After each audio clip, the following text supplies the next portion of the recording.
सर्वमंगलमांगल्ये शिवे सर्वार्थ साधके शरण्ये त्र्यंबके गौरी नारायणी नमोस्तुते।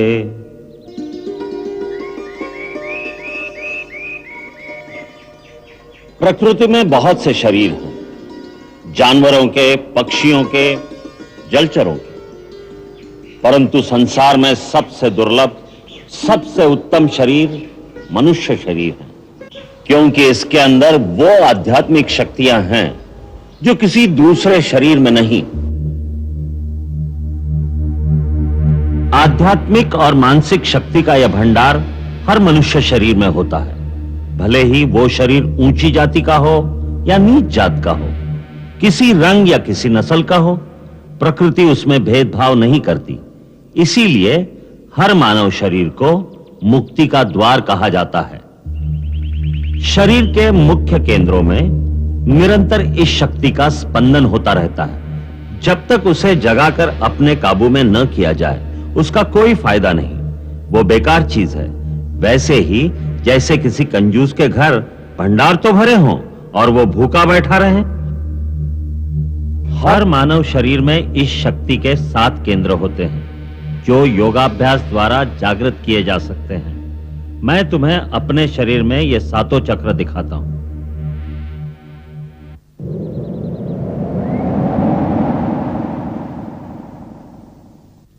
ये देखो, सबसे पहला है मूलाधार चक्र। ये इस शक्ति का निवास स्थान है। यहां जिस रूप में यह शक्ति निवास करती है उसे कुंडलिनी भी कहते हैं। गुरु की कृपा और सहायता से इस शक्ति को यहां से जगाकर दूसरे केंद्र तक पहुंचाया जाता है, जिसे स्वाधिष्ठान चक्र कहते हैं। फिर स्वाधिष्ठान चक्र को भेद कर जब यह शक्ति आगे बढ़ती है तो तीसरे केंद्र पर पहुंचती है, जिसे मणिपुर चक्र कहते हैं। फिर मणिपुर चक्र का भेदन करके इस शक्ति को आगे बढ़ाकर चौथे केंद्र पर पहुंचना होता है। इसे अनाहत चक्र कहते हैं। यहां से विशुद्ध चक्र और फिर यह शक्ति अजन चक्र को जागृत करती है। अजन चक्र श्वेत वर्ण और भ्रुकुटी के मध्य में 2 पंखुड़ियों के बीच स्थित होता है। उसका बीज मंत्र है ओम ओम।